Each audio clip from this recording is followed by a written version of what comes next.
ça fait partie du jeu. Ces grandes machines, elles sont faites pour ça. Elles sont faites déjà pour impressionner, pour créer le spectacle quand on les regarde, et puis ensuite pour aller se motiver, dire allez, je vais le faire, se faire un peu emmener par les copains, les copines, et puis être kiffé une fois qu'on a fait. Par contre, voilà, l'autre règle, c'est de bien connaître son public. Et effectivement, tu vas pas créer la même chose quand tu es au centre de Paris avec un public assez exigeant, qui a testé beaucoup de choses, qui a le choix, et là qui va pouvoir avoir ce mécanisme de dire ah bon, ce truc-là j'ai déjà fait 3 fois, ça m'intéresse plus. Très spontanément, si je dois citer un endroit, c'est Londres. Parce qu'aujourd'hui, c'est vrai qu'une bonne partie des concepts les plus innovants, les plus intéressants, originaux, quasiment ils émergent tous là.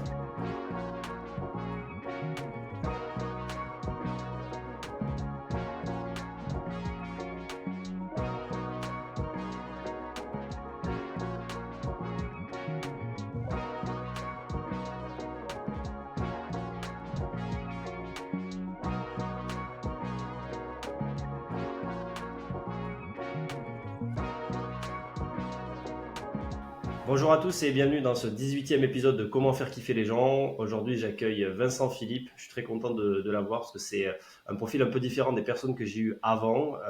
Vincent est consultant aujourd'hui chez Aegis Voltaire, mais surtout cofondateur ou fondateur de Funfair City. C'est un blog sur les loisirs urbains très intéressant que j'ai depuis pas mal de temps et qui m'a appris beaucoup de choses justement sur le milieu du kiff et du loisir.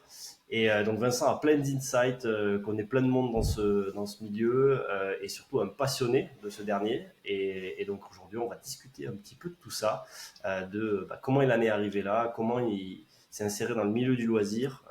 Il va nous expliquer un petit peu mieux les coulisses de sa passion et de son boulot, avec peut-être quelques infos intéressantes à aller glaner, si on veut dire, par rapport au milieu du loisir. Ça va, Vincent ? Eh ben écoute, ça va très bien. Merci Morgane. Je suis ravi de participer à ce podcast du coup vraiment très très intéressant. On va essayer de voir ensemble comment apporter encore plus de kiff avec les loisirs urbains. Merci de l'invitation. C'est ça, bon, mais avec plaisir. Je te dis, moi, je lisais Funfair City depuis un certain temps. Et à un moment, je me suis dit, tiens, je vais contacter le mec ou la nana qui est derrière. Et donc, c'était un mec, c'était toi. Et puis voilà, on a discuté un peu de tout et de rien la dernière fois qu'on s'est eu. Et puis là, c'est l'occasion du coup de rentrer dans ce sujet. Donc, loisirs urbains, c'est ça? Donc, Exactement, c'est ça. Mais tu toi, t'es vois, vraiment que là-dessus. ouais, tu vois, c'est ça que je trouve génial avec ce blog Observatoire, c'est que c'est une manière de rencontrer, une manière d'échanger, voilà, c'est vrai que c'était un peu un des buts. Il y a plusieurs buts que je recherchais quand je l'ai démarré il y a maintenant un peu plus de 6 ans. Mais c'est vrai que celui-ci, de pouvoir entrer en contact, c'était un prétexte exceptionnel pour rentrer en contact avec tous ces gens qui créent des loisirs, qui les inventent, qui les réinventent, qui en ont besoin pour dynamiser un site. Et c'est vrai que ça a été une plateforme d'échange. Et voilà, j'en suis toujours, ça marche toujours aussi bien aujourd'hui. Tu en es un bon exemple. Donc voilà, en tout cas, c'est super. Ça fonctionne comme je le souhaitais. C'est très bien. Ok, top. Avant de revenir sur, pour ceux qui nous écoutent, la définition de loisir urbain, tout ce qu'il y a dedans et tout ça, est-ce que tu peux un peu te présenter, du coup, qui est Vincent, quel âge il a, d'où il vient, où est-ce qu'il vit, etc., etc. Ok, très bien. Eh ben, écoute, voilà, donc je suis Vincent Philippe, j'ai passé mes 40 ans l'an dernier. J'arrive tout doucement vers les 41. Je vis du côté de Bordeaux depuis une petite dizaine d'années, là où je vis et je travaille. J'ai 2 petites filles de 5 et 7 ans, donc qui commencent à être un peu dans l'univers et être très demandeuses de ça. Donc en tout cas, je me prive pas de les emmener visiter des choses quand il y a l'occasion, et c'est toujours un très bon retour, un vrai plaisir familial, et puis un très bon retour aussi quand on s'intéresse au secteur-là. Je suis venu à Bordeaux pour travailler dans l'univers de l'aménagement en fait. Mon premier métier, c'est l'aménagement urbain. Donc moi, je suis ingénieur de formation, et j'ai commencé mon parcours professionnel dans l'aménagement urbain dit opérationnel. C'est-à-dire que l'aménagement, l'urbanisme, on peut le faire de plein de manières. On peut faire beaucoup d'études, on peut faire de la conception. Moi, j'ai été plutôt dans les opérations. C'est-à-dire que j'ai travaillé dans des sociétés qui effectuent concrètement des travaux, des opérations, qui réalisent des voies neuves, qui achètent des terrains, qui démolissent, qui reconstruisent certains équipements, qui vont vendre des terrains à d'autres personnes qui font de l'immobilier, des logements, des bureaux, tout type d'activités urbaines. Donc voilà, pas de lien particulier avec le loisir en première approche. Mais en parallèle de ça, j'ai une passion d'enfance pour l'univers des loisirs finalement.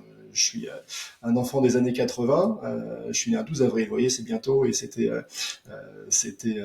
la date d'ouverture de Disneyland Paris. Ça a été retenu comme ça, donc ça a été pas mal de choses. Vous avez, c'est le vol de Gagarine et puis l'ouverture de Disneyland Paris pour ceux qui s'intéressent un peu au calendrier. Donc voilà, donc symboliquement, je suis né un 12 avril, donc ça, je vais pas dire que c'est ça qui m'a connecté à l'univers, mais en tout cas, c'est un joli clin d'œil, ça fait toujours rire.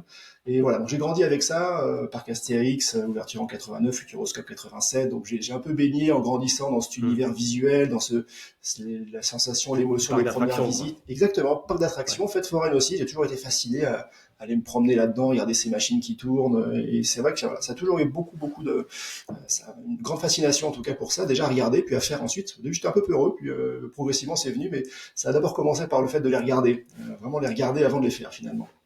Et donc Ouais. peut-être que c'est aussi pour ça que j'aime bien faire de l'observation aujourd'hui et de Il y a l'analyse. pas mal de peureux, hein. Oui, bah, c'est T'inquiète. normal, hein, mais ça fait partie du jeu. Hein. Ces grandes machines, elles sont faites pour ça. Elles sont faites déjà pour impressionner, pour créer le spectacle quand on les regarde, et puis ensuite pour aller se motiver, dire allez, je vais le faire, se faire un peu emmener par les copains, les copines, et puis être kiffé une fois qu'on l'a fait. On est là pour ça. Hein. Donc une fois qu'on ressort de là, ça y est, je l'ai fait, je l'ai passé. On ressort avec un sourire jusqu'aux oreilles, et voilà, et on a passé quelque chose. Donc c'est vrai avec beaucoup d'activités, mais les grandes attractions, les manèges aussi marchent bien pour ça. Voilà, donc tu vois, j'ai réuni en fait cette passion vraiment un peu viscérale pour l'univers des loisirs, des grands manèges, des parcs à thème, et l'univers de la ville qui était mon métier finalement. Il n'y avait pas spécifiquement de lien pour ça.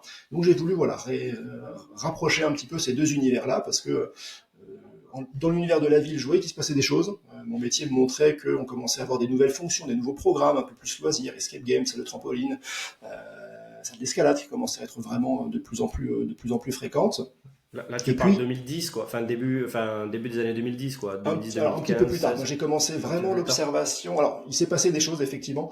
Tu vois, l'activité d'Escape Game a fêté ses 10 ans. En tout cas, les Escape Game français ont fêté leurs 10 ans l'an dernier. Ouais. Donc, c'est Depuis un 2013, phénomène. ouais. Voilà, exactement.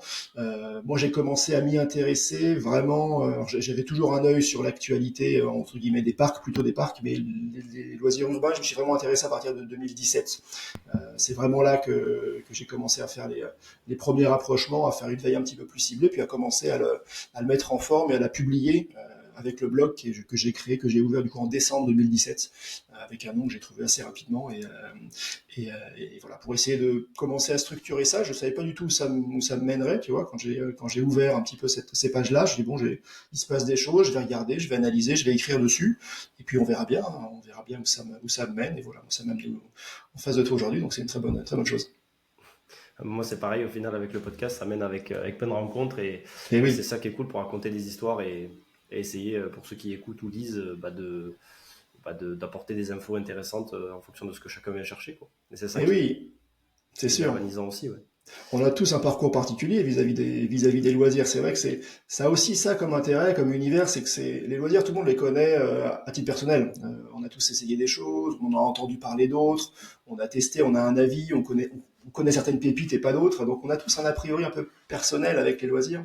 Et dès qu'on le fait passer en mode professionnel, là, on change de regard, mais on est toujours dans un univers très très sympa, avec des gens très sympas. Les pros des loisirs sont vraiment des gens super.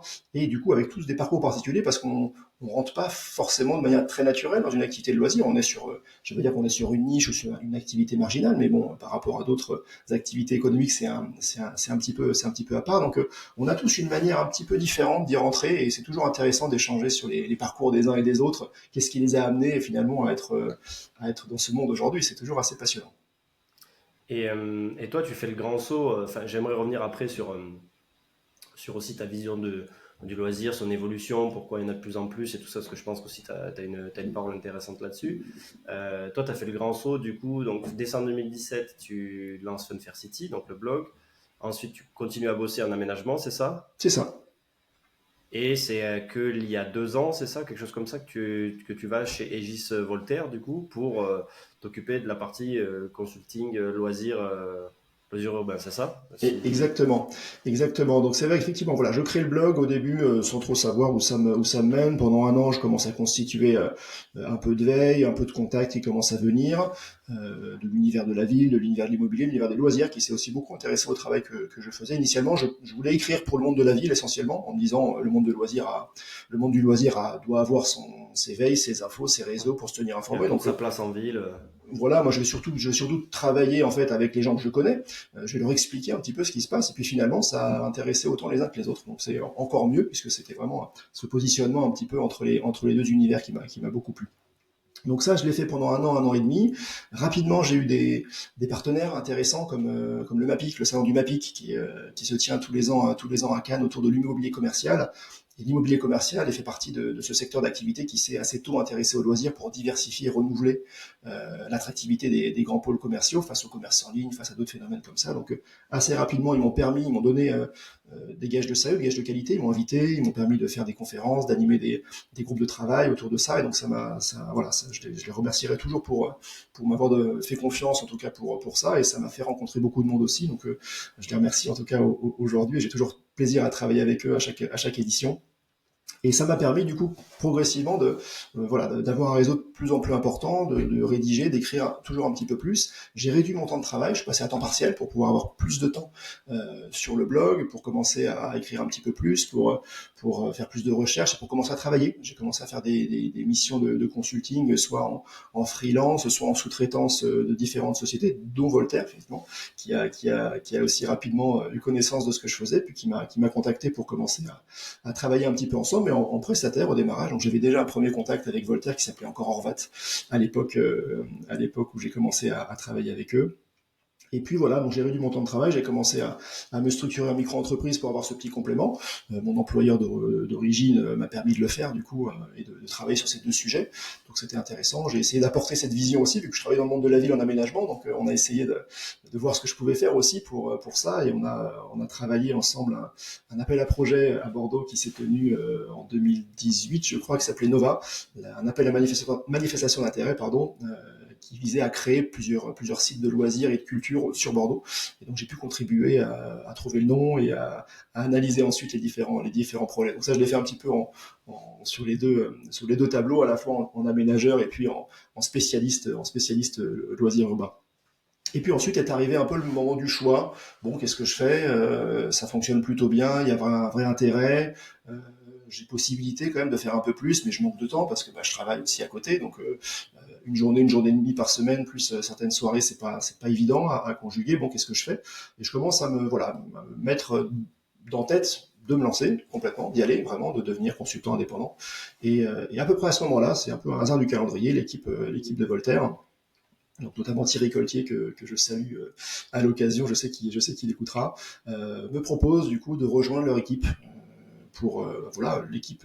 Entre-temps, j'apprends que effectivement Agis a commencé à s'intéresser au sujet, à travailler une option de rachat du coup pour cette société et une transition progressive vers le groupe Aegis de manière à ce que Voltaire devienne. Donc, entre-temps, le changement de nom, Horvat devient Voltaire, crée une marque forte autour de l'activité hôtellerie, loisirs, tourisme, et intègre progressivement le groupe Aegis, notamment avec un changement progressif de capital. Et j'arrive en fait dans cette société il y a 2 ans maintenant, en pleine transition, passage d'une petite PME de 20 personnes à un grand groupe de 16 000, 18 000, je crois, ça change à peu près tous les mois.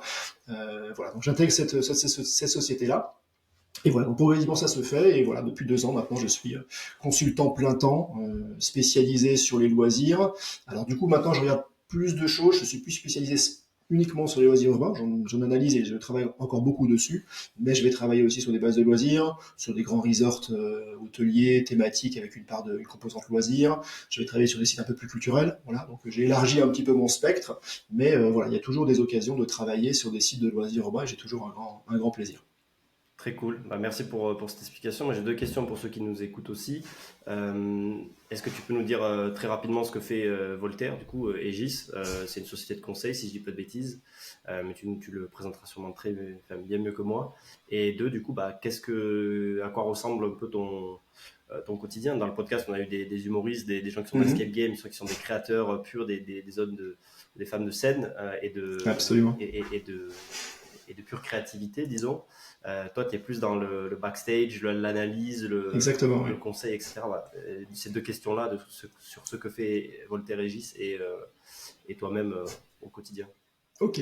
Eh ben écoute, Aegis Voltaire fait vraiment du conseil. Donc, on travaille avec différents types de clients, clients publics, clients privés. On travaille avec des opérateurs, des gens qui opèrent des loisirs au quotidien et depuis longtemps, on les aide à se repositionner, par exemple. Et on travaille avec des gens qui ont envie de développer cette activité, euh, de créer quelque chose autour du loisir alors qu'ils n'y sont pas aujourd'hui. Donc, ça, c'est intéressant, cette vision multiple qu'on a. Nous, on va surtout faire l'étude de faisabilité. Donc, faisabilité, programmation. Donc on va travailler des études de marché, offre et demande. On va travailler de la veille pour voir quels sont les concepts émergents qui pourraient trouver leur place sur un certain marché. On va travailler des programmations. Une fois qu'on a ce positionnement, on va se dire voilà, bah, du coup, quel type de loisir à quel endroit, dans quelle proportion, les surfaces, etc. Et on peut ensuite aller jusqu'à des recherches d'opérateurs, des tests opérateurs. On va dire bah là, on a identifié une potentielle activité escalade intéressante ici pour tel public. Voilà, on va contacter quelques enseignes, quelques exploitants pour voir si ça vous intéresse, vous en pensez quoi, quelles sont les remarques. On intègre, on enrichit le rapport là-dessus.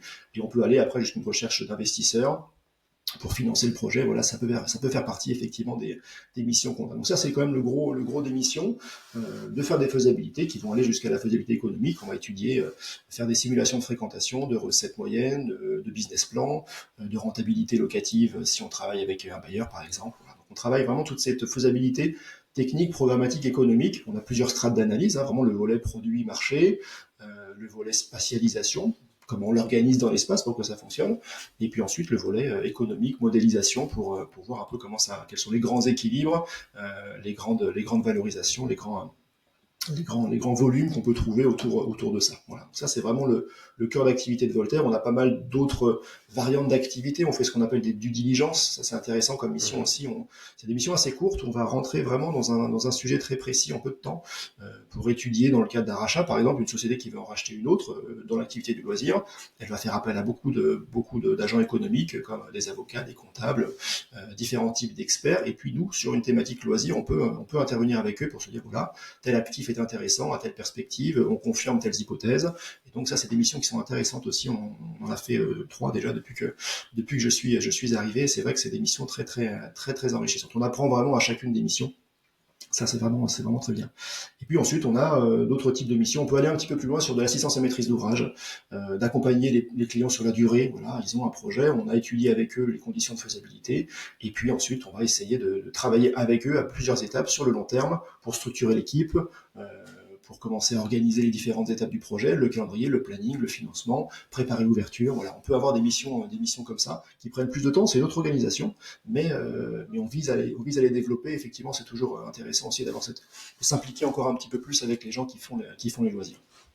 Parce Très qu'effectivement, bien. tu l'as bien dit, tu as fait appel à beaucoup de créatifs, d'entrepreneurs qui lancent des activités de loisirs notamment, ou qui les animent avec différents types de moyens, soit sur scène ou dans un espace dédié. Nous, effectivement, on est plus en coulisses, plus en retrait, on va préparer le terrain pour que ces activités puissent se dérouler. On va travailler vraiment en amont. Voilà, c'est ce qui caractérise un petit peu notre activité. Donc, on peut être créatif dans certains cas. Nous, chez Voltaire, on va dire qu'on est généraliste loisirs. On va connaître à peu près tout ce qui se fait. Les différents types de loisirs, dedans, dehors, nature, urbain, avec hébergement, sans hébergement, expérientiel ou non. On va essayer de maîtriser à peu près tout ce qui se fait, tout ce qui existe, qui le fait, dans quelles conditions, pour être le plus pertinent possible, hein, sur une étude en particulier, qu'elle soit en France ou à l'étranger. Euh, Par contre, voilà, on va pas être archi spécialiste de certains sujets. Donc, par exemple, quand on va travailler avec un sujet animalier, eh ben, on peut faire appel à des spécialistes qu'on connaît bien. Donc, nous, Voltaire, on est généraliste et on a un réseau important autour d'ultra spécialistes sur certaines composantes du loisir, comme la muséographie, scénographie, comme parc aquatique, par exemple. C'est aussi une compétence bien particulière pour planifier, organiser, quantifier ce type de lieu. Voilà, donc on va vraiment avoir toute une série d'experts autour de nous qu'on va mobiliser mission par mission, une fois qu'on a défini le bon positionnement. Donc mon activité, moi, globalement, en tant que consultant, elle va être en gros à 2 tiers sur de l'étude, voilà, la programmation la réalisation d'études, donc avec des entretiens, des visites de terrain, de l'analyse chiffrée, des recherches sur des concepts, sur des données de marché, pour étudier effectivement quel est le bon concept au bon endroit. Donc une bonne partie, c'est ça. Et le dernier tiers va être autour du développement d'activités. Donc on répond à des appels d'offres publics, donc on a des annonces en ligne, on s'organise pour y répondre avec des équipes plus ou moins compliquées à monter, plus ou moins riches en fonction des compétences qui sont demandées. On a aussi des consultations plus rapides, plus directes, avec des partenaires et des clients privés qui vont faire appel sur différentes compétences également.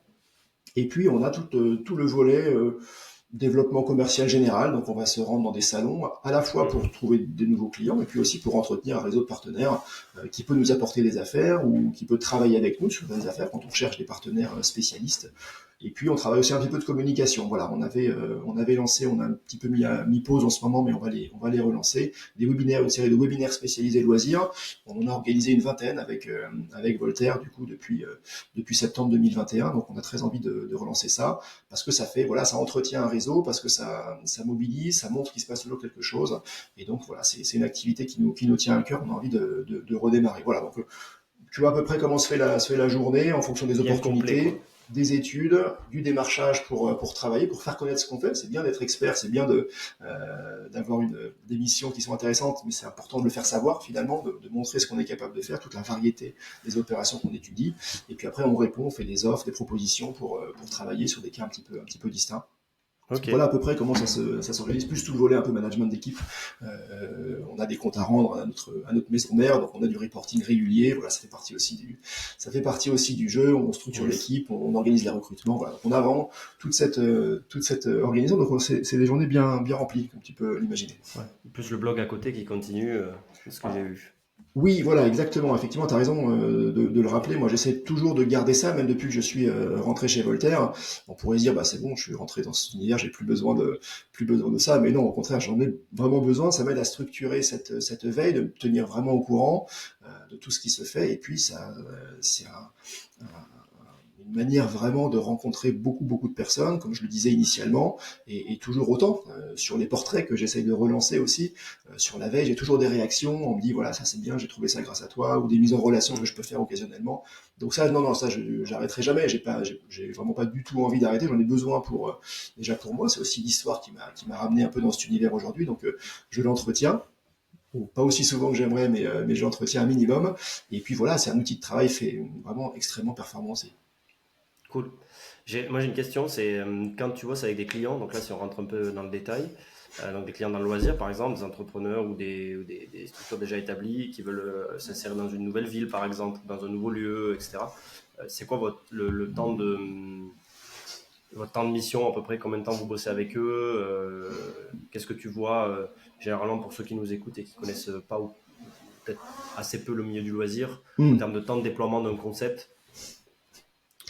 Alors, On parle pas de quelque chose qui est très petit, de 50 mètres carrés dans une petite boutique, on parle de quelque chose de plutôt imposant. Qu'est-ce que tu vois comme temps de projet, toi, de ton côté? comme délai, bah écoute, c'est vraiment lié au concept et surtout au lieu dans lequel il va se développer. Tu vois, est-ce que le lieu dans lequel le loisir est proposé existe déjà ou pas? Finalement, tu vois, est-ce qu'il est déjà aux normes pour recevoir du public? Est-ce qu'il est déjà connecté, identifié? Est-ce que c'est facile d'accès? Donc, typiquement, tu vois, dans le cas d'une opération de mutation d'un espace commercial. Donc voilà, soit les cellules à utiliser sont déjà disponibles, auquel cas bah, c'est de l'immobilier classique. Et là, on intervient assez peu finalement, puisqu'on est on est sur du court terme, tu vois, ça peut être vraiment 9 mois, 6 mois, des fois un petit peu moins pour installer un concept dans une cellule qui existe déjà. Ça Là, peut être tu très parles très de rapide. Westfield, Unibail, tout ça, Par enfin, ce exemple, genre de voilà, centres commerciaux, exactement. ouais, de bailleurs. Ouais. Exactement, voilà. Par exemple, ça peut être ça. Donc là, on est vraiment on vient un peu plug and play. J'ai un concept, je viens l'installer temporairement ou de manière pérenne avec un loyer classique sur une cellule commerciale. Donc ça peut être effectivement assez rapide. Et ça, on intervient finalement assez peu.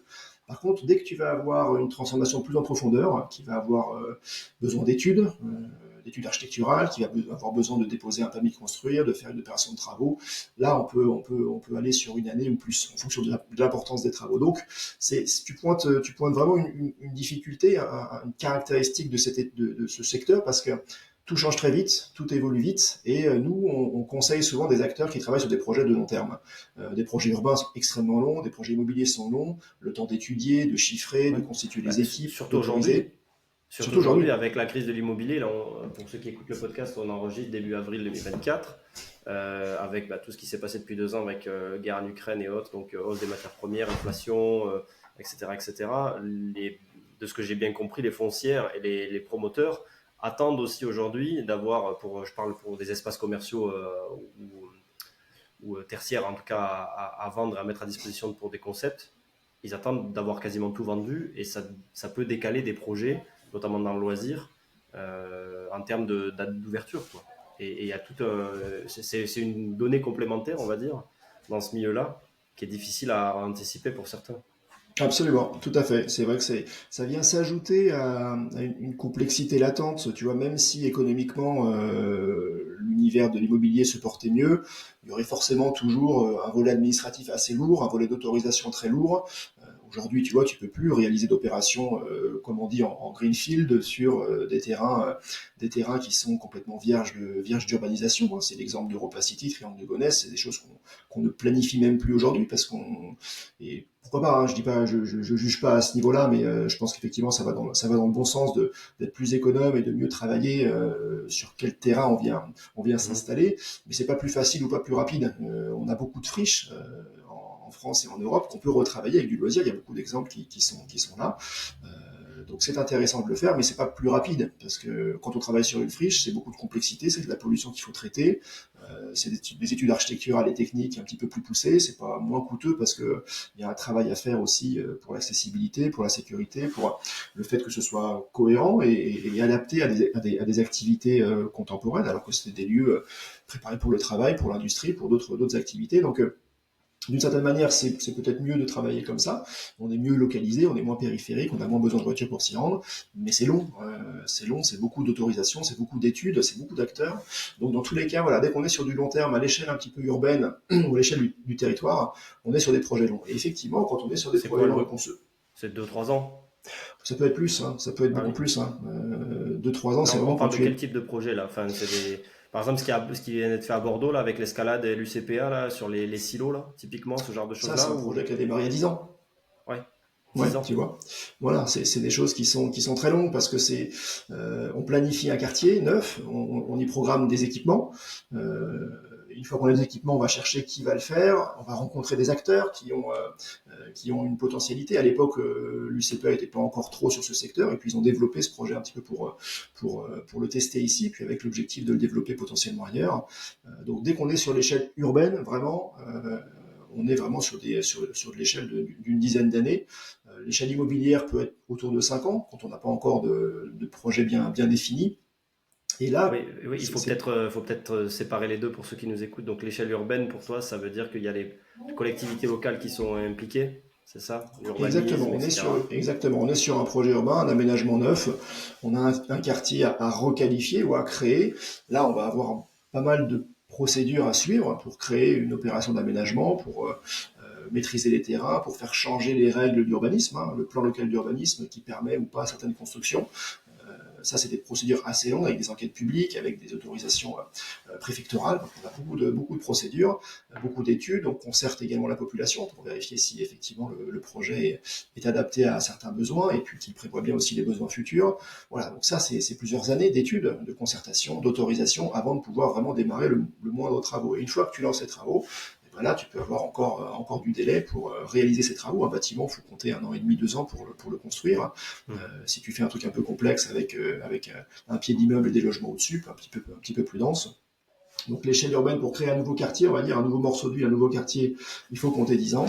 Et, euh, et un projet immobilier, voilà, à partir du moment où tu dis tiens je veux un projet immobilier, ils font Donc c'est 4 ou créer ton 5 ans, tu concept vois. dans un bâtiment à toi, quoi. En gros, c'est Voilà, ça. et ça existe, hein, tu vois. C'est ça que tu veux dire. Exactement, voilà, parce que un porteur de projet qui veut se positionner sur un lot à construire, donc admettons que tout est OK en termes d'aménagement, de règles d'urbanisme, on a le droit de construire un hangar, un bâtiment pour tel type, pour des activités loisirs ou commerce. Hein, les PLU sont assez généraux, hein, sont pas, enfin, on peut être très précis, très spécifique comme activité, mais si c'est permis, effectivement, on peut travailler quand même pas mal d'options. À partir de là, voilà, il faut étudier, et dire qu'est-ce que je fais, qu'est-ce que je prépare, comment je programme mon site. Voilà, là, on arrive sur la programmation où nous, Voltaire, on travaille beaucoup. Combien de mètres carrés pour le site d'accueil, pour la restauration, pour les vestiaires s'il y en a, pour des salles de réunion, de conférences qui sont importantes dans ce type de concept. Combien d'espace, de hauteur pour l'activité principale de mon site ou pour les activités, si on travaille sur des espaces multi-loisirs qui se développent aussi beaucoup. Ensuite, on a l'étude architecturale, on a l'autorisation pour déposer un permis, pour ça qui va être instruit, qui va être regardé par les autorités. Ça va prendre au moins 6 mois si tu es sur un établissement recevant du public. Et après, il faut le positionner sur place, l'afficher, attendre un petit peu des délais éventuellement de recours. Pendant ce temps-là, tu consultes ton entreprise qui va te les construire, tes entreprises, puisqu'il faut construire le bâtiment et tout ce qui va être dedans, les différents lots techniques. Tu vas consulter des équipementiers, des gens qui vont te faire ton installation de loisirs, bowling, acrobranche indoor, fléchette, karaoké, tous ces sujets, pour citer que ces quelques exemples. Et en parallèle de ça, tu vas traiter de ton financement, parce qu'à un moment, il va falloir effectivement pouvoir financer ton activité avec une part d'apport en capital et puis une part d'emprunt. Donc il va falloir travailler avec des banques, avec des investisseurs, des fois des fonds publics vont être mobilisés avec des dossiers, avec une procédure particulière. On voit, tu vois, ça fait quand même pas mal de tâches qu'il faut mener de front pour pouvoir réussir à ouvrir. Et une fois que tu peux démarrer tes travaux, tu vas avoir au moins un an et demi de travaux pour créer ton bâtiment, pour créer tes abords, ton parking si tu en as un espace terrasse si tu veux un extérieur. Donc voilà, on est sur des perspectives quand même, des délais de déploiement un peu longs, avec une activité qui change. Voilà, c'est vrai que les loisirs évoluent beaucoup, et voilà, ça fait partie des caractéristiques et dans certains cas des risques et d'autres fois des atouts. Effectivement, on a cette réactivité au public qui est importante. Donc c'est un des grands paramètres de ce type d'activité. Parce que si tu veux lancer une activité de loisir, de kiff sur un sujet très tendance aujourd'hui, et que tu veux un projet qui est surdimensionné, ou en tout cas qui ne peut pas être fait sans passer toutes les étapes dont tu viens de parler, tu risques d'être has-been dans 2-3 ans quand tu seras lancé. Donc peut-être qu'il vaut mieux le faire petit à petit, essayer de le miniaturiser entre guillemets au maximum pour le tester, et voir si ça prend pour aller le plus vite possible, quoi. C'est un peu aussi le côté entrepreneurial qui ressort là-dessus, de tester les choses. Exactement, il y a pas de lieu parfait, de lieu idéal, c'est le bon lieu qui va correspondre aux bons besoins. Et dans certains cas, voilà, il y a des opportunités qui peuvent permettre de réagir très très vite. Tu vois, des concepts un petit peu pop-up, une galerie commerciale qui a un espace libre, un peu vacant, elle va le mettre en location temporaire avec des conditions un peu spécifiques pendant 1 an, 2 ans. Et ben voilà, on va pouvoir quelqu'un qui a un peu d'idées, il va le tester, il va le lancer. Et là-dessus, tu vois, ça peut bien fonctionner. Et à partir de là, on peut constituer autre chose. Parce que tu vois, une des principales différences qu'on va avoir entre un site de loisirs extérieur, type parc à thème, modèle un peu classique, et un site de loisirs urbain, on va dire, c'est l'expansion, c'est le développement. Une fois qu'on a un local d'une taille, on ne peut pas pousser les murs. Ou alors, il faut racheter son voisin, c'est pas évident.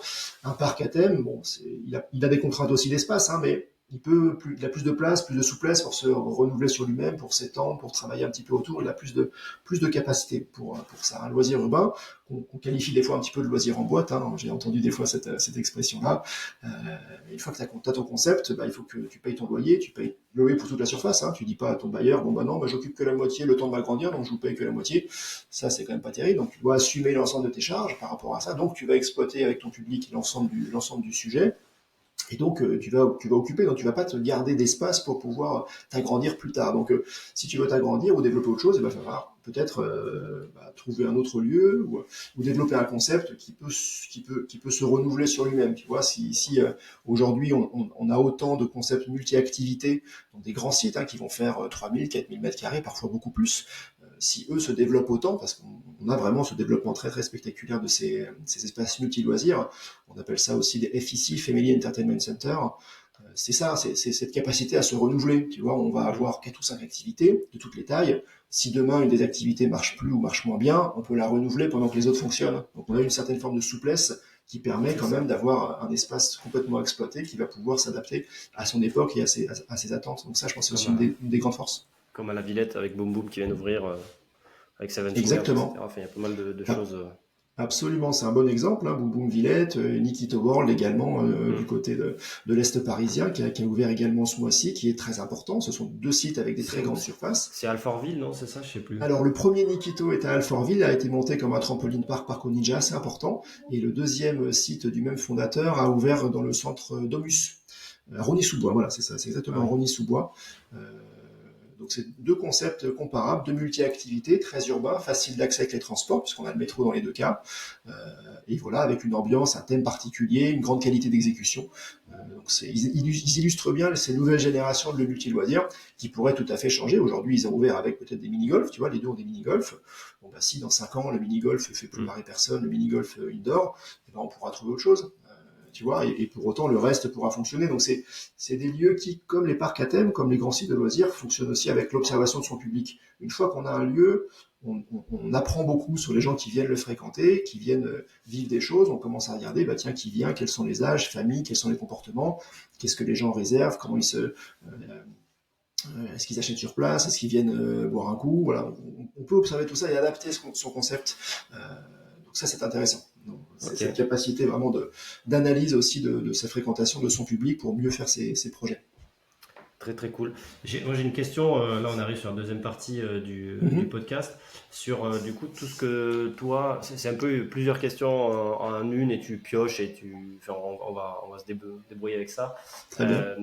Sur ta vision des tendances dans le loisir justement, qu'ils soient urbains ou non, ce qui pour toi, ou en tout cas les thèmes, voire même les sociétés si tu veux les citer, qui pour toi sont des exemples un peu en ce moment, et ça peut être très varié, hein, encore une fois, du bowling au karting en passant par tous les concepts possibles et inimaginables, qui viennent aussi même parfois de très très loin mais qui sont à succès, type New Wolf, si je veux, pour les citer par exemple. Par exemple, oui. C'est de l'artainment, artainment, je sais même pas comment on le dit. Oui, on peut inventer pas mal de termes pour ça, c'est vrai. Un divertissement avec de l'art. Ouais, voilà. Qu'est-ce que tu vois évoluer dans le bon sens, peut-être dans le mauvais sens aussi? Qu'est-ce qui marche pour toi? Qu'est-ce qui marche pas? Ou en tout cas, qu'est-ce qui marche plus? Tu parlais de la tendance des Family Entertainment Center. Voilà, tout. Là, on est sur le volet un peu tendance, Bien sûr, projection, ouais, tout à futur du fait. divertissement. Bah, je pense que déjà un premier sentiment sur ce qui se passe, c'est que c'est très dynamique, c'est très foisonnant. Il se passe beaucoup de choses dans beaucoup de secteurs différents.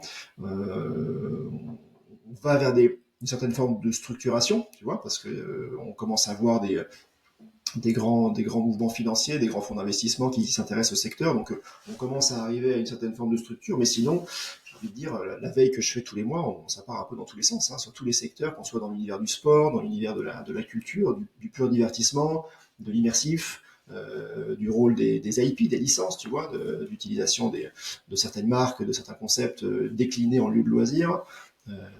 Sur ce que font les grands parcs à thème qui deviennent de plus en plus des destinations avec hôtellerie, avec deuxième parc, etc. Donc voilà, moi j'y vois déjà un très très grand foisonnement d'idées, de concepts, d'essais. On voit qu'on passe à une économie, enfin qu'on est passé déjà à une économie de l'expérience. On va vraiment viser à faire vivre des choses atypiques. On va viser à dépayser un petit peu les gens au plus proche de chez eux. Ça aussi, on va vraiment viser des sujets un peu de proximité. Est-ce que c'est un des effets du crise du Covid ou pas, on peut en discuter longtemps, mais en tout cas, il y a cette recherche de dépaysement, facile d'accès, pratique d'accès, tu vois, à proximité, que ce soit sur un parc à thème régional, que ce soit sur une expérience immersive en VR de 3 quarts d'heure en centre-ville. On va vraiment viser à se couper un petit peu de son univers d'origine. Donc il y a une recherche, une attente très très forte. Voilà, tout ce qui se lance commence toujours par très bien marcher. Il y a une grande curiosité. C'est après que ça peut se dégrader parce que tout fonctionne pas sur le long terme, tout n'est pas fait pour ça. L'événementiel est important aussi quand on parle de loisirs, des choses qui marchent bien sur un temps court. Et dès qu'on se projette sur le long terme, là on a une exigence de renouvellement pour séduire et faire revenir son public. Donc c'est une volonté importante. Donc aujourd'hui, voilà, grand développement, grand foisonnement d'idées, beaucoup de tests, tout fonctionne bien parce que le public a beaucoup d'attentes. Les créateurs ont beaucoup d'idées aussi, c'est important. On parlait un peu de nos parcours à chacun avant d'entamer les discussions, et c'est vrai que c'est très intéressant. Beaucoup de gens se reconvertissent en disant bah tiens, moi j'ai fait ça par le passé, bah, voilà, maintenant j'ai envie de me lancer, c'est un univers qui m'intéresse, voilà, bah, je vais démarrer ça avec mes propres idées, mes références. J'ai fait un tour du monde, j'ai vu des trucs, et ben j'y vais. Donc ça, c'est intéressant aussi, autant du côté des créateurs, ceux qui vont vraiment lancer des concepts, que du côté du public, qui va essayer d'expérimenter.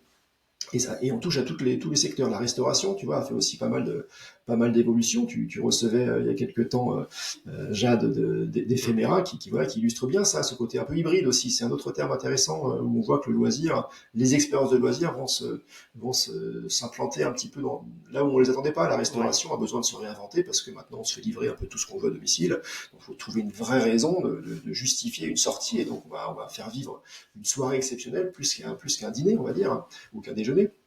Donc ça aussi, on hybride beaucoup de choses. L'hôtellerie aussi fait ça depuis un moment. Les sites culturels, les musées, tu vois, des sites comme Atelier des Lumières, Bassin des Lumières à Bordeaux, là où je suis. On voit qu'on est sur une zone un petit peu floue entre les deux. Qu'est-ce que c'est? Est-ce que c'est un lieu culturel? Est-ce que c'est un lieu de divertissement? Quel est le message? Mm. Tu vois, on voit qu'on travaille toute cette zone un petit peu cette zone grise un petit peu entre les deux, qui hybride un petit peu, qui fait vivre autre chose. Je pense que c'est une des grandes constantes. On veut sortir un peu le public de son Ouais. quotidien, on veut lui proposer autre chose. Et là, on a beaucoup de techniques, beaucoup de narration possible, Ouais. Du beaucoup jeu de vidéo un thématiques à peu, non? utiliser. Est-ce que Pardon? ça vient pas un peu du jeu vidéo aussi, tout ça? Enfin, est-ce qu'il n'y a pas le jeu vidéo qui s'immisce un peu partout, mais dans ses bases, tu vois ce que je veux dire? Pas dans son entièreté de. Tu vas pas aller au musée pour jouer devant une console, tu vois, mais tu as beaucoup d'éléments. Après, le jeu vidéo les a empruntés aussi peut-être à la littérature et plein d'autres choses, hein, attention. Mais quand tu parles de côté technique, je trouve que de plus en plus, mais c'est toi qui pourra peut-être en dire, enfin, en parler le mieux, voilà, comme tu dis, dans les musées, dans plein d'endroits culturels et de loisirs, tu as cette immersion, technicité, tu vois, interaction avec les lieux, avec les histoires, avec les choses, et du coup avec des éléments techniques type lumière, son, digital, projection et autres, qui font que on réinvente l'expérience classique de ces lieux, justement peut-être pour matcher. Ça, c'est même une question, tu vois, pour matcher aux exigences des consommateurs qui sont très très digitaux aujourd'hui, de plus en plus sur les smartphones et les jeux vidéo, au fond, les jeux, qui sont un élément de culture. Euh, enfin, beaucoup de Mhm. gens ne vont pas Bien considérer sûr. le jeu vidéo comme de la culture. Moi, je pense qu'il faut que oui, parce que ce sont pour certains des vrais chefs-d'œuvre. C'est vrai. Euh, mais donc, voilà, je sais pas si c'est quelque chose Grave. que tu as remarqué ou pas. Eh ben écoute, non, c'est intéressant. Je pense que l'apport du jeu vidéo, alors effectivement, je dirais pas que le jeu vidéo est assez répandu, tu vois, ou dans toutes les catégories de population pour se dire tiens, j'ai joué à tel jeu vidéo, donc je vais vivre un truc comme ça. Par contre, je pense que ça illustre une attente du public sur le fait d'être acteur de son propre parcours, sa propre Mm. expérience. Tu vois, je pense que c'est Ouais. ça le point commun, cette interaction que tu as évoquée, ce monde ouvert, tu vois, il y a des jeux comme ça, on explore ce qu'on veut, le monde est magnifique, il est recréé de manière virtuelle, on peut suivre le fil narratif du jeu, puis on peut faire autre chose, et donc il y a un grand sentiment de liberté et d'être aux commandes. Je pense que ce qui est vraiment attendu, c'est une activité qui va être personnalisée, je vais décider de là où je vais interagir, et si on va un petit peu vers ça, et ce sera vraiment génial quand on y sera complètement, je vais avoir un poids sur le fil de l'histoire. Tu vois, cette expérience qui ne sont plus linéaires, ces jeux comme ça où tu vas avoir des fins alternatives. Donc aujourd'hui, il y a une sélection de 4 ou 5 fins en fonction de ce que tu as fait, mais tu vas finir un jour avec un groupe de copains, tu vas faire tel truc, et puis le lendemain ou la semaine d'après, tu vas avoir autre chose. Donc ce côté, là, je suis aux commandes, ça je pense que tu as raison, c'est un point intéressant de lien avec le jeu vidéo. En tout cas, ça illustre cette même attente, ce côté d'interaction, de personnalisation. On a envie de choses qui sont assez unique. Donc je fais mon propre parcours, je vais à Atelier de Lumière, bah, je marche, je vais le voir de tel point de vue, j'explore telle partie, je fais mon propre parcours. Donc tu vois, comme, un lieu comme ça, c'est toujours étonnant. La première fois que j'y suis allé, j'ai été surpris par le nombre de gens qui étaient assis par terre en train de regarder ça comme s'ils étaient au cinéma. Tu vois, je me suis dit, mais Mm. non, c'est pas du tout ça. C'est baladez-vous quoi. C'est le but du jeu, c'est vraiment ça, c'est de changer de point de vue, c'est de regarder, de se sentir petit à côté de quelque chose de grand ou l'inverse, tu vois. Donc ça m'a beaucoup surpris parce que je pense que je vais pas dire l'éducation du public parce que ça, il s'agit pas d'éduquer le public à quoi que ce soit, mais il y a tu vois, il y a aussi, ça illustre aussi ce côté la progression. Ces écrans sont très nouvelles, elles sont importantes, et forcément, elles doivent parler à tout le monde. On est sur des loisirs je peux dire qu'ils sont des loisirs de masse, hein. On n'est pas sur des concepts comme Disneyland ou autre, hein, mais on est sur des fréquentations qui peuvent être importantes, hein, sur 200 000 à des fois 1 million de personnes par an sur certains concepts. Donc on est quand même sur des fréquentations importantes, et on va parler à tous les publics, à toutes les générations. Et donc chacun va avoir un peu son comportement. Il y a des gens qui vont être très à l'aise avec les nouvelles technologies, avec ces nouveaux concepts, et puis d'autres qui vont être ils vont essayer de rapprocher ça d'un truc qu'ils connaissent déjà, bah, peut-être tu vois comme le cinéma ou comme un musée. Donc ça aussi c'est intéressant, ce rapport au public sur des choses qui sont assez disruptives, Mm. assez innovantes. En tout cas, ça l'illustre bien.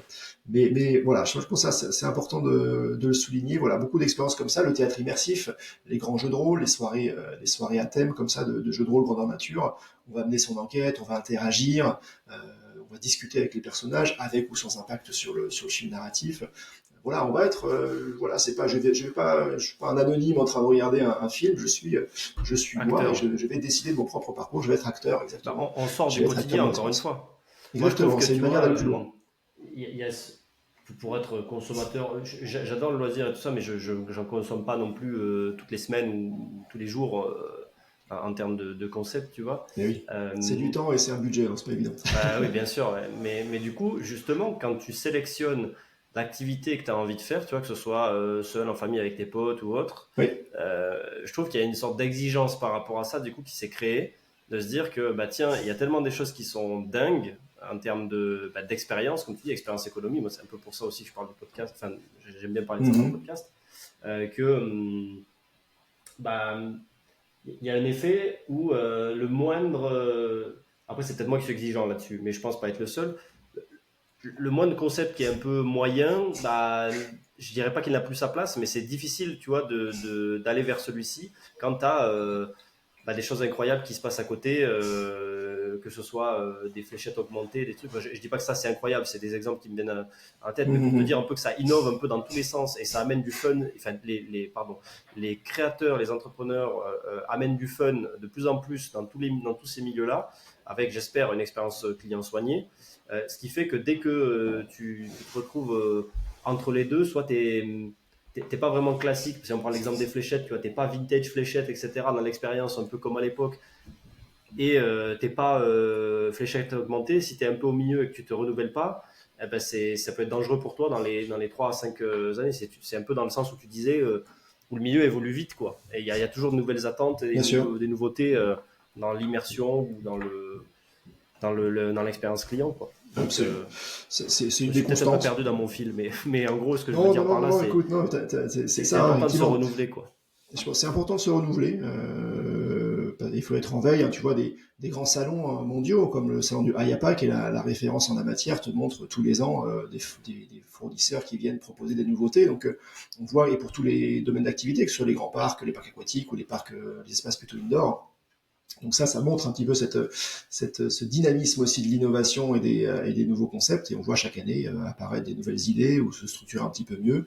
Par contre, voilà, l'autre règle, c'est de bien connaître son public. Et effectivement, tu vas pas créer la même chose quand tu es au centre de Paris avec un public assez exigeant, qui a testé beaucoup de choses, qui a le choix, et là, qui va pouvoir avoir ce mécanisme de dire, ah bon, non, ce truc-là, j'ai déjà fait 3 fois, ça m'intéresse plus.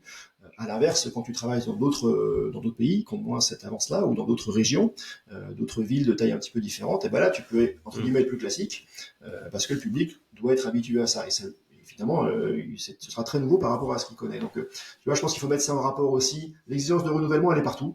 Parce qu'une fois que tu as un public qui s'est habitué à quelque chose, effectivement, il faut pouvoir le renouveler, le retravailler.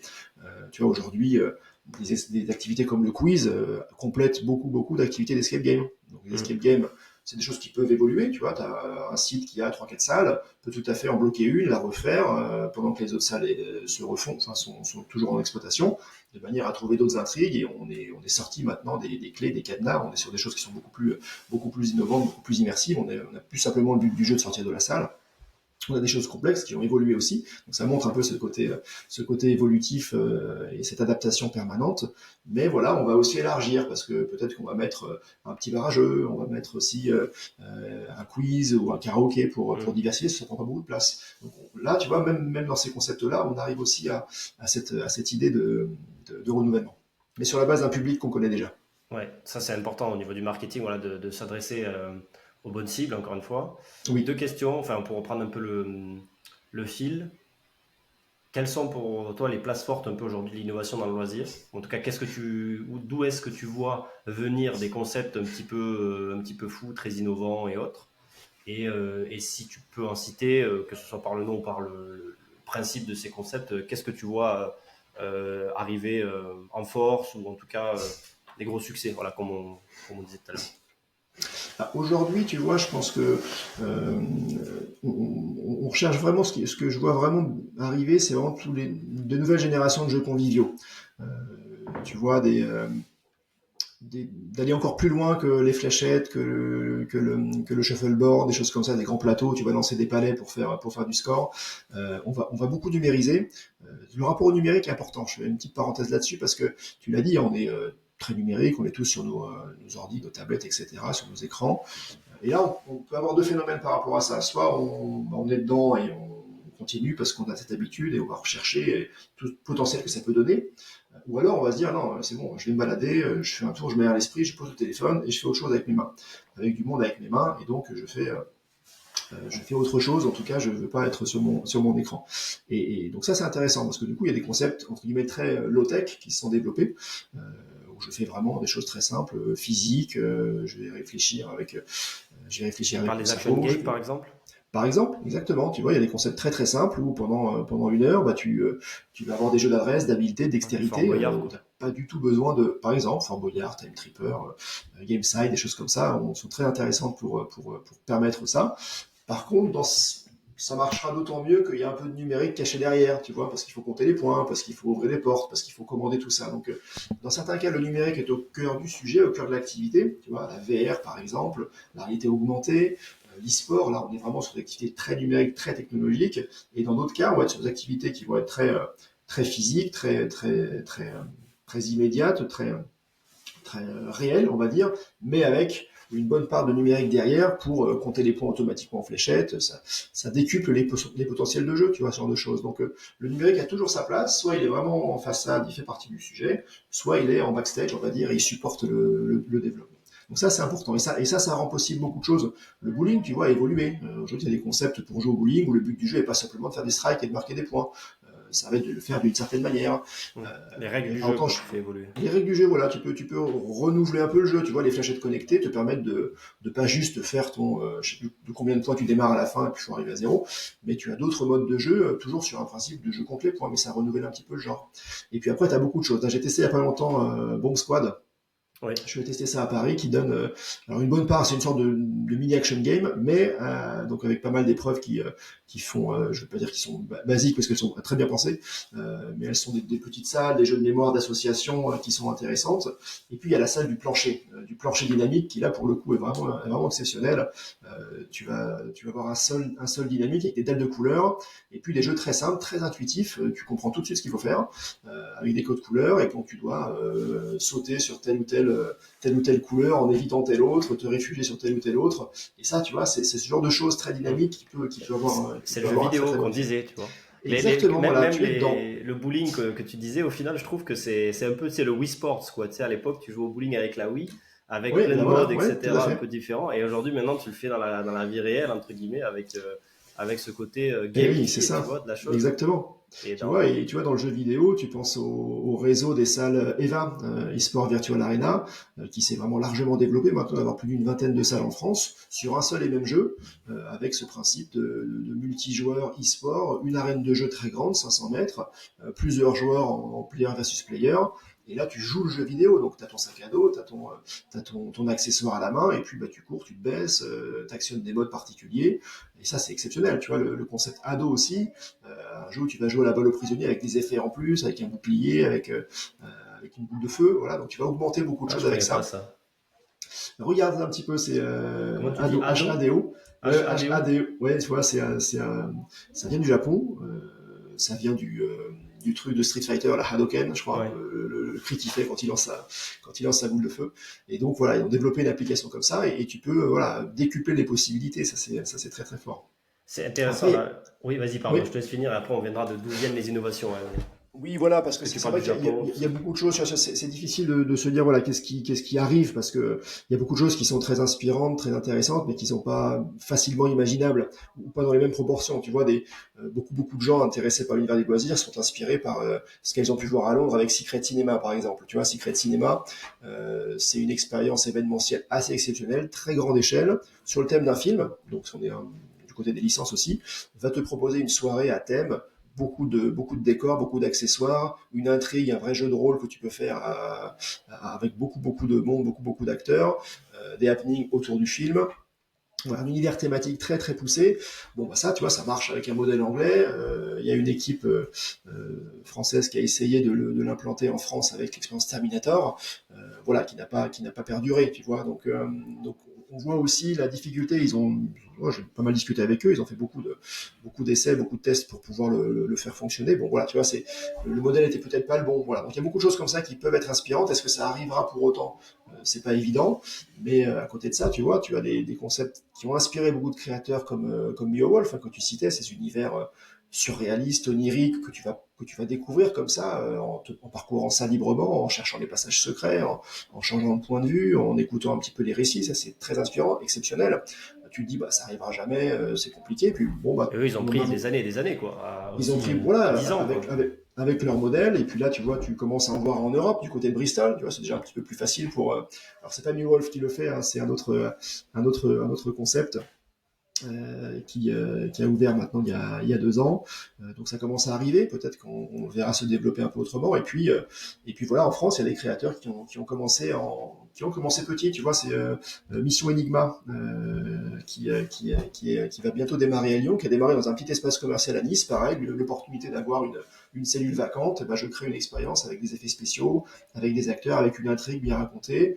Et puis voilà, et puis progressivement, je fais ça, je fais mon expérience, je teste, j'ai ma billetterie, mon retour visiteur, ok, je peux améliorer ça, je le refais ailleurs, et là, tu vois, ils vont s'installer dans un bel espace commercial du côté de Lyon. Donc ça aussi, tu vois, ça montre que on peut le faire aussi par progression, en démarrant avec des petits concepts, et progressivement, tu vois, on va peut-être comme ça se rapprocher d'univers aussi riche que New Wolf, peut-être, C'est j'espère. Thibaut, c'est ça, Mission Enigma. Exactement, tout Ouais, à fait, ouais. je dois prendre un café avec lui à Lyon, Ah justement, bah donc, très bien, impeccable. Bon bah très bien, tu vois, et ça il vient à illustre la bien part 2, si ça. je dis pas de bêtises. Ouais. Oui, voilà, c'est ça. J'ai plus les références parfaitement en tête, mais en tout cas, voilà, ça c'est intéressant parce que c'est ça, c'est un univers de créateurs immersifs qui est très inspiré par tout ce qu'ils ont pu voir à l'étranger, qui ont envie vraiment de faire vivre ça, parce que tout le monde a envie de faire vivre ça à un public. Quand tu es expert ou spécialiste loisir, tu as envie de montrer ça, euh, de créer ce type d'expérience, mais tu sais que tu dois le faire dans un climat particulier, un contexte particulier, économique, culturel. Donc tu le fais par étapes, et c'est la stratégie qu'ils ont imaginée, et ça commence à marcher. Donc bravo en tout cas, c'est Ok. super. Et donc, pour revenir sur cette question qui me tient à cœur, ouais, tu, pour toi, est-ce qu'il y a des places fortes du loisir aujourd'hui, ou enfin dans la création tu vois, de nouveaux concepts qui arrivent? Qu'est-ce que tu aurais comme place forte Bah, entre des guillemets? villes, des pays, tu vois, Ah, des. Est-ce que c'est le Japon? Est-ce que c'est Londres? Est-ce que c'est New York? Est-ce que c'est l'Asie du Sud-Est? bah Ah, si au- tu as la réponse, hein, bien sûr. oui, alors je pense que Si tu vois une tendance, tu vois, quand il moi va aujourd'hui, justement dans les sens. très spontanément, hein, si je dois Où est-ce que ça citer un départ? endroit, c'est Londres. Ouais. Parce qu'aujourd'hui, c'est vrai qu'une bonne partie des concepts les plus innovants, les plus intéressants, originaux, quasiment ils émergent tous là. Ils sont tous testés ici, que ce soit le premier Monopoly Life Size où tu vas jouer vraiment. C'est toi le pion en fait, hein, qui va se balader sur le plateau, avoir des différentes épreuves, différents sujets, différents thèmes et épreuves à faire. Donc tu vois, il y a ça, il y a des grandes expériences de théâtre immersif, il y avait Secret Cinéma, il y a des expériences culturelles aussi qui sont assez démentes, d'autres expériences à distance autour de Peaky Blinders par exemple, où ils ont très efficacement décliné le thème. Euh, il y a cette fameuse grande roue qui est toujours exceptionnelle dans la skyline de la ligne, de la ville, pardon. Donc c'est vrai que spontanément, à très courte, très proche distance de la France, en tout cas, c'est vrai que je pense qu'il y a moyen de se faire et là, du coup, d'y passer beaucoup de temps et d'y mettre pas mal de budget parce que effectivement, c'est pas donné, ça reste Londres. Ouais. Moi, Mais j'adore voilà, en tout Londres, cas, pour avoir mais c'est un cher. bon shot de culture un peu créative en matière d'expérience de loisirs, je pense que oui, c'est effectivement là qu'il faut aller, c'est ça qu'il faut suivre en actualité. Moi, je suis dans mes réseaux et sur ma veille très régulièrement des sujets de Londres qui ressortent hein, sur tous les sujets. Donc voilà, donc très spontanément, oui, je sais pas si on peut le qualifier de place forte, mais en tout cas, j'ai retenu l'idée.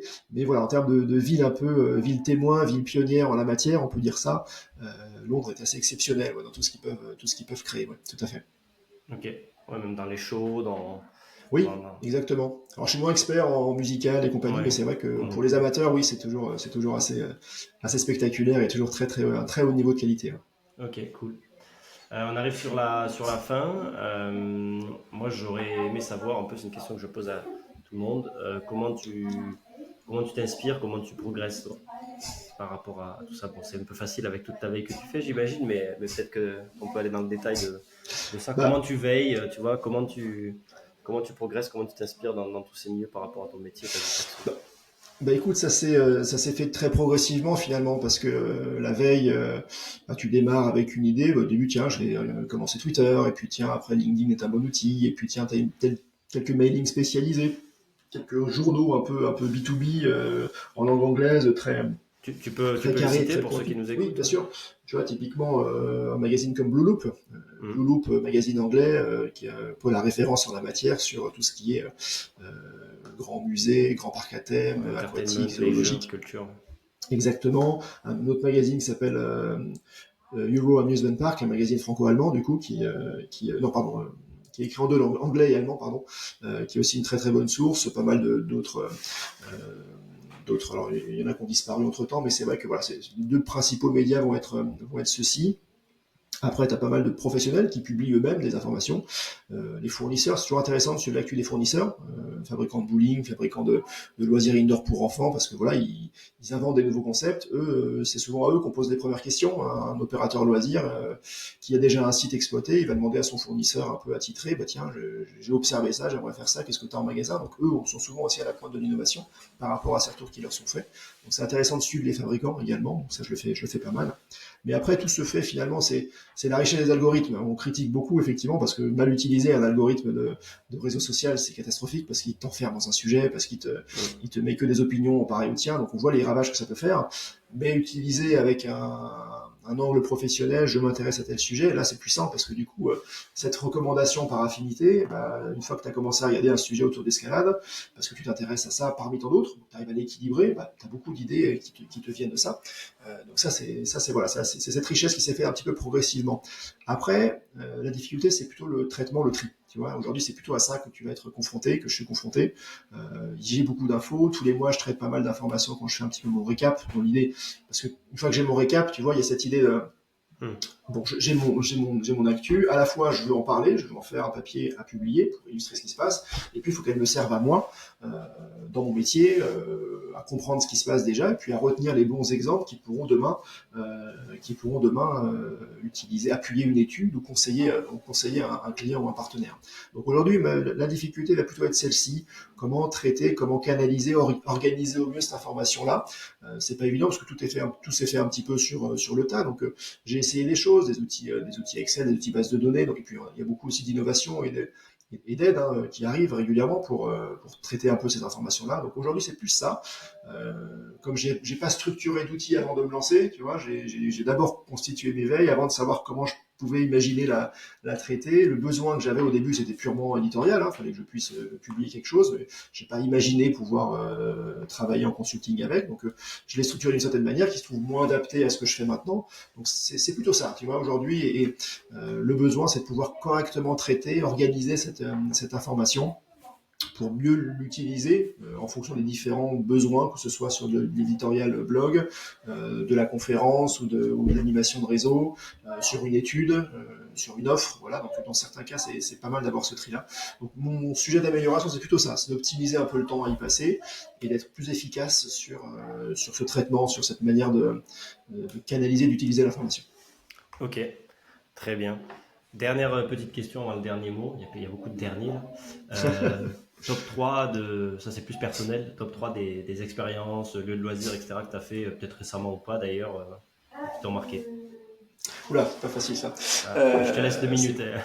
Oui, oui, oui, oui, non, c'est pas facile, Ah, c'est il pas faut que ça vienne facile. intuitivement aussi, tu vois, de Ouais, dire. bah écoute, si c'est de manière très spontanée, je pense que un des plus gros coups de cœur qui est aussi un peu lié à mon histoire par rapport à ça et à la création du blog, c'est finalement c'est un petit mon pèlerinage en Floride, tu vois, qui m'a un peu reconnecté avec mon univers de passion, qui m'a donné envie d'être actif, de faire quelque chose et qui cette idée plus tard s'est transformée en Fun City. Mais voilà, j'oublierai jamais cette claque à Animal Kingdom, qui est un des parcs de Disney World en Floride, à côté d'Orlando. Mhm. Euh, Animal Kingdom avait créé une nouvelle zone sur le thème d'Avatar, avec des attractions assez exceptionnelles, un décor vraiment phénoménal en termes d'immersion, de jour, de nuit, une créativité incroyable. Et voilà, donc j'oublierai jamais, c'est un des premiers trucs qu'on a fait en arrivant, d'aller faire le Flight of Passage, qui est l'attraction principale du land Avatar. Et voilà, ça a été un énorme coup de cœur, un gros choc en tout cas sur. J'ai crié vraiment, c'est un simulateur à la base, mais on est accroché, on bouge pas, mais au moment où ça tombe, j'ai vraiment crié comme un gamin tellement j'étais dedans, tu vois, c'était impressionnant. Donc, j'oublierai jamais ça. Donc ça, je pense que c'est un des meilleurs souvenirs. Ça remonte un petit peu, c'est juste avant de me lancer, mais en tout cas, ça c'est vraiment très très très très marquant, très personnel en tout cas. Mhm. Ensuite, une autre expérience qui me vient en tête, c'est du théâtre immersif. Du théâtre immersif que je l'ai fait juste avant le Covid en plus, donc c'était là aussi un autre type de souvenir qui nous a tous marqués. Je l'ai dû le faire en février 2020, tu vois, juste avant Mhm. qu'on soit confiné. Une compagnie qui s'appelle Big Drama, qui s'est relevée de cette période-là et dont je vais voir une nouvelle pièce bientôt qui s'appelle Norma. Bientôt, j'ai réservé ma place pour aller voir ça, mais la pièce à l'époque s'appelait Close, une sorte de théâtre immersif. Donc voilà, tu parcours ça librement avec un masque, tu regardes les acteurs de près, de loin, tu choisis qui tu veux suivre, les accessoires que tu veux regarder, étudier. Et puis des fois il y a des scènes qui se passent un petit peu dans une grande pièce. Le lieu était exceptionnel, vraiment magnifique, très bien décoré, très richement travaillé, une superbe scénographie. Un bar après, le lieu se transformait en bar où tu pouvais rester pour discuter avec les acteurs, visiter encore un petit peu plus. Tu avais voilà, une manière des dizaines de manières différentes d'explorer cet univers sur le temps d'une soirée. Ça, c'était un très très gros coup de cœur aussi, parce que c'était vraiment la première fois que j'en faisais, en tout cas du théâtre immersif. J'avais beaucoup lu dessus, beaucoup écrit pour me faire une idée. J'aime beaucoup le théâtre, et donc voir cette nouvelle manière de présenter des œuvres m'a toujours beaucoup intéressé. Donc voilà, donc ça c'était aussi assez marquant, cette première expérience, notamment à la veille de ce qu'on a connu. Et quel pourrait être le numéro 3 Quel pourrait être le numéro 3 bah écoute, tu vois, je vais citer un lieu comme All You Need, par exemple, où on s'est réunis l'an dernier pour les Journées de l'immersif, donc avec le collectif de Thibaut Paquin. Donc l'an dernier, on s'est réunis chez All You Need à Lille pour les toutes premières journées. On était 200 à peu près. Mhm. Et voilà, le lieu choisi était All You Need. Je le connaissais par cœur, j'avais beaucoup écrit dessus, j'avais Mhm. fait le portrait entretien de Cyril Parella, son fondateur, et voilà, j'avais beaucoup apprécié son parcours. Et donc voilà, j'étais très content d'y aller pour la première fois, en tout cas, à ce moment-là, à cette occasion-là. Donc c'est autant pour l'occasion que pour le lieu, parce que c'était le lieu idéal pour ça. Et puis voilà, j'ai pu voir en vrai tout ce qui avait été imaginé, pensé à la base comme nouvelle génération de le loisir. Donc voilà, en tout cas, c'était en termes de souvenirs un peu spontanés, ouais, ce serait ces trois-là. Ok, très cool. Bah, merci à toi. Un dernier mot peut-être avant de clôturer cet épisode. Une info que tu veux Bah, faire passer. Suivez Funfair bah, City déjà, pour ceux qui sont intéressés. Et Écoute, Vincent déjà sur les réseaux. merci une nouvelle fois Morgane pour tous les échanges qu'on a pu avoir avant et puis pour cette invitation, parce que De rien. c'est toujours très intéressant de toucher, voilà, de raconter un petit peu ces sensations, ces émotions par rapport à cet univers qui bouge beaucoup. Voilà, vous avez compris, c'est un univers qui me tient à cœur parce que je baigne dedans depuis que je suis petit, puis j'ai réussi de manière un petit peu avec une voie un peu particulière à en faire mon métier maintenant, donc j'en suis très heureux. Ça reste pas un métier facile quand même, c'est assez exigeant, on y passe du temps, mais ça, je pense que tous les gens qui sont passionnés dans leur travail, ils passent beaucoup de temps. Donc voilà. J'espère que ça vous a intéressé au sujet. En tout cas, n'hésitez pas, voilà, à vous abonner ou à suivre les réseaux sur LinkedIn par exemple, ou à m'écrire directement si un sujet vous intéresse. J'essaie d'être assez dispo pour discuter, pour rencontrer, pour donner deux trois tuyaux, deux trois conseils si je peux, puis pour proposer une étude plus approfondie si besoin. On est évidemment disponible pour ça avec toute l'équipe de Voltaire et d'Egis. Mais en tout cas, voilà, c'est vraiment plutôt un remerciement pour l'écoute, parce que c'est important de partager un peu ça. On est sur un univers très foisonnant, il se passe beaucoup de choses, et à un moment, c'est bien d'en parler, de montrer un petit peu tout ce qui existe, et de valoriser les gens qui le font, qui y travaillent, parce ce sont beaucoup de gens exceptionnels qui ont un C'est métier beaucoup de difficile, passion. hein. C'est beaucoup de passion. Passion, exactement. C'est de la passion, mais c'est un métier difficile. Il faut prendre des risques, il faut accueillir du public, il faut veiller à la sécurité des gens, il faut se renouveler, inventer, imaginer. Donc, tu vois, l'idée de base c'est bien, mais c'est largement pas suffisant. Après, il faut la mettre en œuvre, et c'est là-dessus où il y a beaucoup de nuits sans sommeil, beaucoup de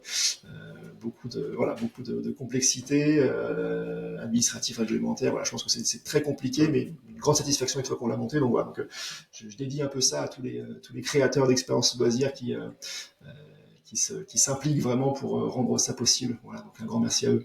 Ah, très bien. Bah, merci à toi pour le travail avec Funfair City et on aura plaisir à te suivre sur les réseaux. Merci pour cet Avec épisode. plaisir. Et Très à bien, très vite. merci à toi. Salut. À bientôt. Merci à tous d'avoir écouté cet épisode jusqu'au bout, j'espère qu'il vous a plu. N'hésitez pas à mettre un avis et un commentaire sur votre plateforme favorite, Apple, Spotify, Deezer et d'autres. Il y a aussi des versions vidéo courtes sur Instagram ainsi que la version longue sur YouTube du podcast. Si vous avez un projet ou idée d'événement, de lieu de loisirs, de concept de divertissement que vous souhaitez concrétiser, si vous avez besoin de renfort sur un événement pour de la gestion opérationnelle, ou enfin si vous avez besoin de créativité pour créer une expérience client de dingue afin de faire kiffer les gens, notre expertise pourrait vous être utile. N'hésitez pas à nous contacter à l'adresse hello, cfklg.com. Merci beaucoup et à très vite.